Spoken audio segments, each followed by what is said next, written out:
आज हम बात करेंगे राष्ट्रपति की।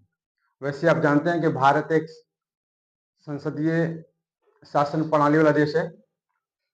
संविधान के अनुच्छेद 52 में राष्ट्रपति पद का वर्णन है।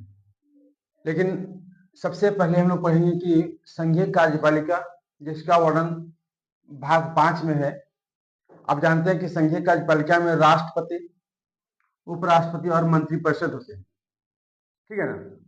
भारत में राष्ट्रपति का जो पद है वह संवैधानिक प्रधान का पद है। राष्ट्रपति का पद संवैधानिक प्रधान का पद है। अनुच्छेद 52 में यह वर्णन है कि भारत का एक राष्ट्रपति होगा। और अनुच्छेद 53 यह कहता है कि राष्ट्रपति संघीय कार्यपालिका का प्रधान होगा। संघीय कार्यपालिका का प्रधान होगा। ठीक है ना। राष्ट्रपति का एक चुनाव जो होता है वह निर्वाचक मंडल द्वारा होता है। राष्ट्रपति का चुनाव निर्वाचक मंडल के द्वारा होता है। इस निर्वाचक मंडल में दो तरह के सदस्य होते हैं। एक विधानसभा के निर्वाचित सदस्य होते हैं और दूसरा संसद के अर्थात लोकसभा और राज्यसभा के सभी निर्वाचित सदस्य होते हैं। याद रखिएगा कि राष्ट्रपति के चुनाव में लोकसभा, राज्यसभा और विधानसभा के सभी निर्वाचित सदस्य भाग लेते हैं। अनुच्छेद 55 में राष्ट्रपति के मतों का मूल्य, यानी राष्ट्रपति के चुनाव जब होगा तो उसके सदस्य जो वोट देंगे उनके सदस्यों का एक वोट का वैल्यू क्या होगा उसका वर्णन है। यहाँ पर हम देखेंगे कि पहले एक एमएलए यानी विधानसभा के सदस्यों का वोट वैल्यू क्या होगा। तो आपको उसके लिए करना क्या है कि सबसे पहले उस राज्य की कुल जनसंख्या में उस राज्य के विधानसभा सदस्यों की संख्या से क्या कर देंगे, भाग दे देंगे। और जो भागफल आएगा उसे फिर से हम 1000 से भाग देंगे। उसके बाद जो भागफल आएगा वही उस विधानसभा के सदस्य का वोट वैल्यू माना जाएगा। इसी तरह से एक संसद के सदस्य का वोट वैल्यू क्या होगा। तो पूरे देश के जितने भी विधानसभा के सदस्यों का जो वोट वैल्यू हुआ, मत मूल्य हुआ, उसके योग और संसद के निर्वाचित सदस्यों की संख्या, यानी पूरे देश से विधानसभा के सदस्यों के वोटों का जो वैल्यू आया, मतों का जो मूल्य आया, उसके कुल योग और संसद के सदस्यों मतलब निर्वाचित सदस्य, याद रखिएगा, संसद के निर्वाचित सदस्यों की संख्या से भाग दे देंगे और जो भागफल आएगा वही एक एमपी के वोट वैल्यू होगा। राष्ट्रपति के चुनाव में एक कोटा निर्धारित किया गया है। निर्धारित कोटा क्या होता है कि कुल वैध मत जो होते हैं, कुल वैध मत में हम 2 से भाग दे देंगे और 1 जोड़ देंगे। अर्थात कहने का मतलब है कि राष्ट्रपति के चुनाव में कोई भी राष्ट्रपति तभी निर्वाचित होगा जब उसको कुल वोटों के आधा से 1 ज्यादा आता हो। अर्थात मानते हैं कि 100 वोट होते हैं, ये है तो अर्थात 51, यानी जिसको 51 वोट मिल गया तो वह निर्वाचित हो जाएगा। समझ गए ना। तो इस प्रकार से हम बात कर लिए निर्धारित कोटा की। एक है अनुच्छेद 56। अनुच्छेद 56 क्या कहता है कि राष्ट्रपति का कार्यकाल 5 वर्ष का होगा। लेकिन कहां से, जिस दिन से राष्ट्रपति शपथ ले लेंगे, यानी राष्ट्रपति के शपथ लेने के दिन से उसका कार्यकाल शुरू हो जाता है। अर्थात राष्ट्रपति का कार्यकाल 5 वर्ष का निर्धारित किया जाता है। ठीक है ना। अनुच्छेद 57 कहता है कि कोई भी निर्वाचित राष्ट्रपति दोबारा भी राष्ट्रपति पद के लिए चुनाव लड़ सकता है, दावेदारी पेश कर सकता है। हालांकि डॉक्टर राजेंद्र प्रसाद को छोड़कर अब तक कोई भी दोबारा राष्ट्रपति पद पर सुशोभित नहीं हुए हैं। हम बात करेंगे फिर देखिए अनुच्छेद 58, इसमें राष्ट्रपति पद के लिए योग्यता या क्या शर्त है, जैसे वह भारत नागरिक हो, उसकी उम्र कम से कम 35 वर्ष हो, कितना वर्ष, 35 वर्ष हो, वह किसी राज्य के पद पर नहीं हो, ठीक है ना, संसद का सदस्य नहीं हो लेकिन सदस्य बनने की योग्यता रखता हो, किसी न्यायालय द्वारा सजा याफ्ता नहीं हो, इस प्रकार के व्यक्ति राष्ट्रपति पद के लिए योग्य माने जाते हैं, अर्थात वो नामांकन कर सकते हैं। इनके नामांकन के लिए भी 50 प्रस्तावक और 50 समर्थक की आवश्यकता होती है। अब देखिए अनुच्छेद 59 जो है, राष्ट्रपति के लिए वेतन और भत्ता, अर्थात राष्ट्रपति को क्या मिलेगा। तो अब जानते हैं कि राष्ट्रपति का जो वर्तमान वेतन है वह 5 लाख रुपया मासिक। राष्ट्रपति को इसके अलावे अन्य सारी सुविधाएं जैसे आवास मिलता है, रहने के लिए आवास हो गया, साथ साथ सारी सुविधाएं, गाड़ी है, चिकित्सा है, सारी सुविधाएं मिलती है। और रिटायरमेंट जब अवकाश ग्रहण कर लेते हैं तो कुल वेतन का आधा उन्हें दिया जाता है। राष्ट्रपति अनुच्छेद 60 के तहत सर्वोच्च न्यायालय के मुख्य न्यायाधीश के समक्ष अपने पद की गोपनीयता की शपथ लेते हैं। किसके समक्ष?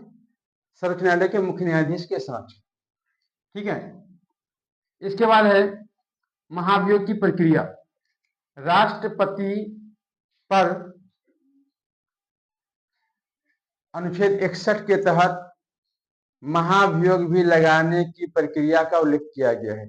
यदि राष्ट्रपति संविधान के अनुकूल काम नहीं कर रहे हो तो उन पर महाभियोग लाया जा सकता है संसद के किसी सदन के द्वारा, लेकिन उसके लिए शर्त है कि 1/4 सदस्य उन पर महाभियोग लाने के लिए पीठासीन पदाधिकारी को नोटिस देंगे और पीठासीन पदाधिकारी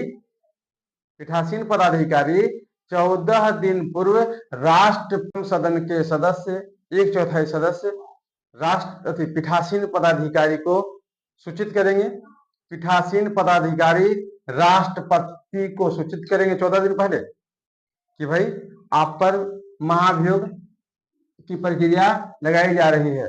राष्ट्रपति इसके बारे में सफाई दे सकते हैं या राष्ट्रपति को लगेगा कि हम पर महाभियोग सफल हो जाएगा तो वे इस्तीफा भी दे सकते हैं। लेकिन यदि महाभियोग होता है तो इसके लिए लोकसभा में वोटिंग होती है, 2/3 सदस्य द्वारा महाभियोग प्रक्रिया प्रथम सदन से पास हो जाता है, फिर यह दूसरे सदन में भेजा जाता है, फिर वहां पर भी 2/3 सदस्यों के बहुमत से यदि यह प्रस्ताव पारित हो जाता है तो राष्ट्रपति पर महाभियोग की प्रक्रिया सफल होगी और राष्ट्रपति को अपने पद से हटना पड़ेगा। लेकिन अब तक भारत के किसी भी राष्ट्रपति पर महाभियोग नहीं लगाया गया है, अर्थात अनुच्छेद 61 का उपयोग नहीं किया गया है। इसी तरह से सदन के सदस्य 1/4 सदस्य राष्ट्रपति पीठासीन पदाधिकारी को सूचित करेंगे। पीठासीन पदाधिकारी राष्ट्रपति को सूचित करेंगे 14 दिन पहले कि भाई आप पर महाभियोग की प्रक्रिया लगाई जा रही है। राष्ट्रपति इसके बारे में सफाई दे सकते हैं या राष्ट्रपति को लगेगा कि हम पर महाभियोग सफल हो जाएगा तो वे इस्तीफा भी दे सकते हैं। लेकिन यदि महाभियोग होता है तो इसके लिए लोकसभा में वोटिंग होती है, 2/3 सदस्य द्वारा महाभियोग प्रक्रिया प्रथम सदन से पास हो जाता है, फिर यह दूसरे सदन में भेज दिया जाता है, फिर वहां पर भी 2/3 सदस्यों के बहुमत से यदि यह प्रस्ताव पारित हो जाता है तो राष्ट्रपति पर महाभियोग की प्रक्रिया सफल होगी और राष्ट्रपति को अपने पद से हटना पड़ेगा। लेकिन अब तक भारत के किसी भी राष्ट्रपति पर महाभियोग नहीं लगाया गया है, अर्थात अनुच्छेद 61 का उपयोग नहीं किया गया है। इसी तरह से